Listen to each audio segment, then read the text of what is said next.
Hey everybody, this is Rykard here, and whether you know me or not, welcome to my first upload to the GTS YouTube channel.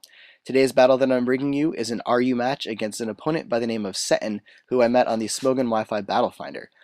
Just to talk a little bit about my team, I'm using a Granbull in RU, which might seem really weird, but for those of you that have seen my videos, you know how well this thing works in RU, and how it can be a complete counter to a lot of ghost types in the tier, which lucky for me, my opponent brought a Spirit Tomb. So you'll see how that plays out over the course of the battle. My opponent also brought a Claydol, which I believe is UU. He didn't know that it was, so it's really not that big of a deal, and it doesn't really end up doing too much over the course of the battle anyway. So let's just jump right into it. So I lead off with my Escavalier, and my opponent leads off with his Nidoqueen, as you can see from the team preview. Now, since he led with this, I was maybe expecting Toxic Spikes or Stealth Rock or something, so I just stay in. Unfortunately, I get one hit KO'd by the Fire Blast, which kind of sucks, but honestly, it doesn't really matter too bad since I'm able to bring out my Mesprit on the following turn and threaten it out with his Psychic. My opponent does go into his Claydol to resist it, but seeing as I have a couple Pokemon that could probably handle this Claydol very well, I go for the Stealth Rock first to basically coax my opponent into wanting to go for Rapid Spin, so that on the following turn I can U-turn out of there safely and then go directly into my Poliwrath, which I know could threaten this thing very easily. I know I could have brought it out initially, but because of the fact that Claydol could also pack a Psychic to be super effective against me, I just basically wanted to give myself the safest switch possible. So I go in here, and I know I'm pretty good in this situation. If you wanted to stay in, I could still take the hit, but I go for Workup on the following turn because it is my specially oriented Poliwrath with Workup, and I do pack Ice Beam, as you see right here, to do a really good amount of damage to this Druddigon. It does about 85% there. And then the following turn, even though he does paralyze me, I do pack the priority Vacuum Wave, so I'm able to take out this Druddigon very easily. So basically, I even the score up pretty quickly there. But he does bring in a Spiritomb here, and me not being really sure what Spiritomb can really do to Poliwrath, unless it was like a sub-calm mindset, I stay in. He confuses me, so he has a little bit of Parafusion going on here. But as you can see, his Shadow Sneaks aren't doing that damage, and me hitting myself in Confusion isn't doing that much damage.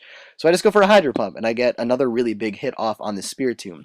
Now, predicting Pain Split on the following turn, I switch out into my Granbull, which is really good for me. I make the prediction correctly, and knowing that I'm probably going to be faster than the Spiritomb, I take the opportunity to pretty much get up a free sub on this thing right now. I saw its entire moveset. I know it does not even have a move to hit my Granbull once a substitute is up, because obviously Confuse Ray or Will-O-Wisp will not work behind or will not affect me when I'm behind a sub. So I basically get up a free sub here. I go for Crunch since it's the only move that would hit this Spiritomb if you wanted to stay in. But I'm able to actually get off a huge hit on this Claydol, and then the following turn I'm able to take it out with a Body Slam. Even though he is able to break my sub, so I basically am not as at a good position as I could have been, but I do take out this Pokemon that, in my opinion, probably shouldn't have even brought to this battle, but as you see, it didn't even do anything anyway, so it doesn't really matter. But on this turn, I don't want to take a big hit with my Granbull, so I switch out into my Mesprit, maybe predicting the Earth Power or something. He goes for Fire Blast. It doesn't do too much damage, so I am still free to threaten this thing out with Psychic. I know he's probably going to switch into Spiritomb here, but I wanted to get damage on this Nidoqueen, so I just went for Psychic anyway. Now, seeing as my opponent probably knows that I can completely wall him with Granbull, I take this opportunity to set up Stealth Rock, predicting my opponent to go for the Will-O-Wisp, which luckily for me he does.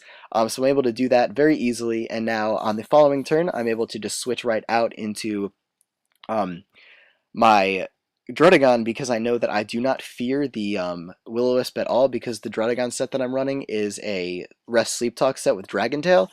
And that actually is a really fun set to use if you haven't used one yet. But seeing as he went for Confuse right here, I know he's going to want to go for Will-O-Wisp on the following turn. So now I switch out to my Magmortar, predicting that, and then predicting his switch into Flareon, I go for the Focus Blast, which unfortunately misses. But seeing as my Magmortar cannot really hurt Flareon that badly, I take this opportunity to go back out into my Druddigon. I do pack Earthquake on it, so I'm pretty safe in just going for that right here if he wants to stay in. He does go out into his Nidoqueen, but because of how much damage Earthquake does, it pretty much nullifies the Wish recovery, which is really good for me because I don't want this Nidoqueen basically around.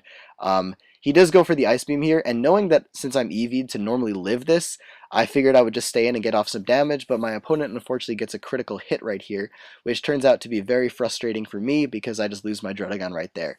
But again, I go into my Mesprit to scare it out with a Psychic, go for it. I get a special defense drop on this Flareon, But it doesn't really matter too much in the long run because as you see right here, I'm going to switch out. I'm not going to U-turn because I know my opponent probably packs Protect, having the Wish, and he probably wanted to stall for some toxic damage.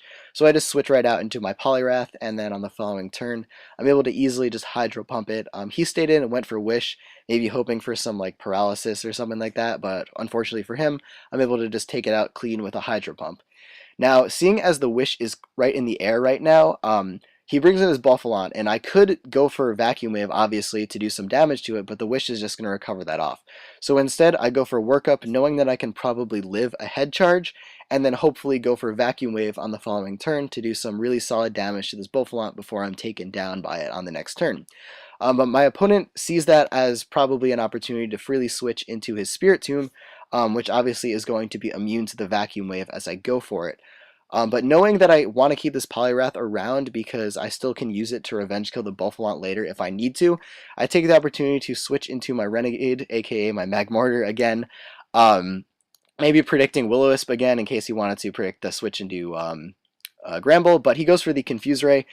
He does get the Confusion, unfortunately, 3 times in a row, which stinks for me because I'm going to lose my Magmortar right now, but honestly, it puts me into another really good situation because now I have, once my Magmortar dies, the matchup between Granbull and Spiritomb again, where I know that I can completely wall him by just setting up a substitute.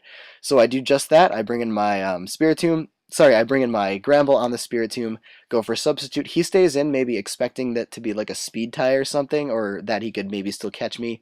But knowing he has to switch out now, I go for the Body Slam, which is really good because I'm able to actually get off a huge chunk of damage on this Nidoqueen, and I do get the paralysis, which means that on the following turn, I'm able to take out this Nidoqueen very easily with the Body Slam again. So now he only has 2 Pokemon left, his Buffalon and his Spiritomb. Obviously, I have a really great matchup against the Spiritomb, and as you're going to see in a second, I do also pack the Focus Punch on my Granbull, so this Buffalon is going to get one-shotted by my Granbull's Focus Punch, even though he does break my sub. In case this didn't kill, though, I still had Vacuum Wave on my Poliwrath to take it out. But as you're going to see in a second, my opponent only has his Spiritomb left, and he knows he can't really touch my Granbull, so he does choose to run, giving me the victory. So that was it for this battle, so thank you all for watching, and thank you GTS for allowing me to upload this to your YouTube channel. If you like what you saw, you can check out more of me at youtube.com/Rykard3. Along with battle videos, you can find a lot of videos on my channel related to very unique and interesting Pokemon sets that I post pretty regularly. Most of them are catered more so towards NU Pokemon, but you'll probably find something really interesting on there that you may have not seen before. So if that kind of sounds like something you might be interested in, feel free to check that out after this video. But don't forget to rate, comment, and subscribe to the GTS channel because it is coming back, so it sounds like it'll be a pretty big deal. So please give it all the support you can. But that is it for this battle, everyone. So as always, take care, goodbye, and I will see you next time.